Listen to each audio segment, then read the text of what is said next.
What's up? Thanks for coming back to the Clay Allen Review. Today I'm going to compare two handheld microphones, the Behringer SL85 S, and I'm going to compare it with the Sennheiser E835, which is coming in just under $100. The Behringer I got for about $14.90. I think it's around 13 and change right now. And so yeah, this is less than $15. So if that's something you're into, stick around.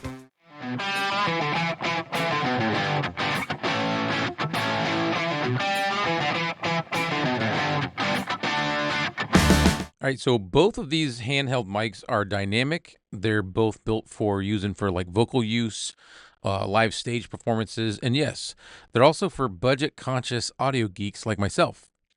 But is there really an $85 difference between the two of them? Or did the Behringer just sneak into the studio with a fake mustache and some halfway decent specs? Quick side note, I didn't actually pay full price for the Sennheiser. I found this beauty on Facebook Marketplace, which is a reminder if you're not afraid of the occasional porch pickup or the awkward small talk, buying used gear can seriously stretch your budget.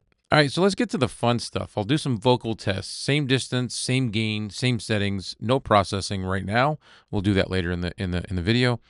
So you can get an idea on how these sound and how they handle plosives, their warmth, their clarity, and background noise. All right, first up is going to be the Behringer SL85 S. I have done a review on this one in the past. This was a relatively cheap mic that actually sounds pretty decent. So I'll go ahead and say a phrase, and then we'll move on to the next one. Paula packed a pile of pancakes before performing at the podcast pavilion, where she also sells shiny shells and sings softly into the sizzling seaside breeze. All right, now we'll do the Sennheiser E835.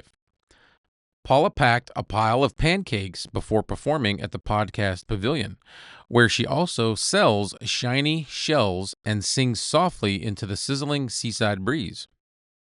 All right, so now we'll take care of plosives, off-axis rejection, and some handling handling nose, and then we'll move on to, towards the end, we'll move on to comparing them with processing and without processing. All right, so here's the Behringer. I'll go ahead and do the plosives first.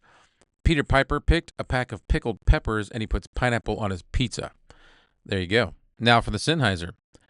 Peter Piper picked a pack of pickled peppers, and he puts pineapple on his pizza. And now a little off-axis rejection. We're talking into the front of the mic, and then we'll come around to 90 degrees. This is 90 degrees. And then we'll come back around to the front of the mic. This is what it sounds like. And then we'll go to the other 90 degrees. This is 90 degrees on the other side. And then we're back around to the front of the mic. There's your off-axis rejection. All right, we're talking into the front of the Sennheiser, and then we'll move around to the side. This is 90 degrees. This is what it's going to sound like. And then we'll come back around to the front, and then we'll go to the other side. And this is 90 degrees to the other side. And then we will come back around to the front of the mic. There is the Sennheiser. Handling noise. If you were to be moving this back and forth from one hand to the other, this is the sound that you'd get if you did that. This is your handling noise for the Behringer.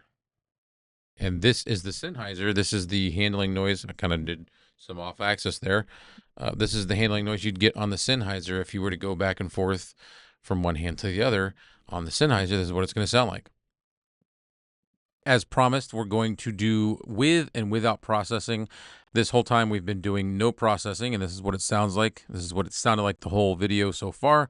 So I'll go ahead and throw on the processing that I've got on it. And keep in mind, I've got both mics set at 49 decibels of gain. So that's how much I've got for the gain.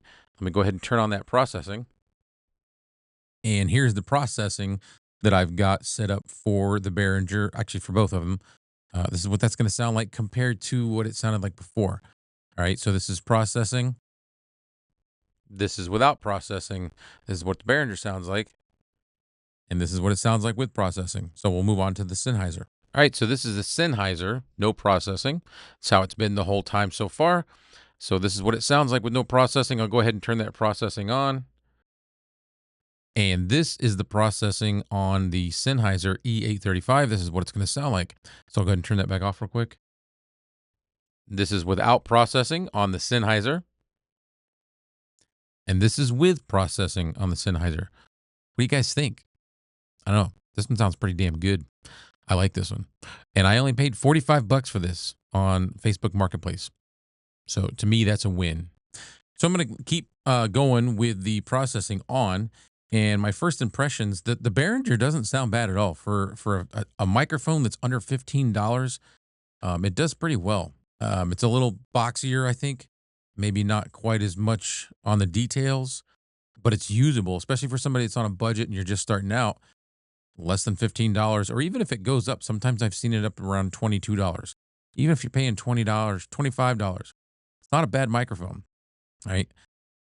I think you could not go wrong if you're trying to save money and you wanted to go this route, and you already have yourself an audio interface. You're good to go. The E85 though, this thing's got that Sennheiser sheen to it. It's smoother, a little better rejection from the sides.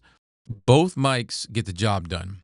One just shows up in a tuxedo and the other one shows up in a really nice hoodie. So is the Sennheiser really worth 7 times more? If you're looking to record professionally or you want something that's got some long-term durability to it, absolutely. But if you're podcasting on a shoestring budget or you just need a mic that works, surprisingly, the Behringer doesn't suck. So I think the bottom line is don't sleep on the used market and don't write off cheap just because it's cheap. With a little research, you can build a great setup without gutting your wallet. All right, so do me a big favor. If you got anything out of this, please do all those YouTuber things. Hit the like button, subscribe if you haven't subscribed already, share it if you feel like sharing it. Do all those things. I'd appreciate it. It's a big help when everybody hits the like button, leaves comments. Let me know what you think about this thing. Let me know if it's something that you already have.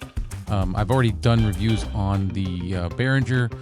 Do you like that one? They're both decent mics. One's just at one end of the spectrum as far as price goes, and the other's at the other end. That's all I've got for this. So until the next one, I'm out.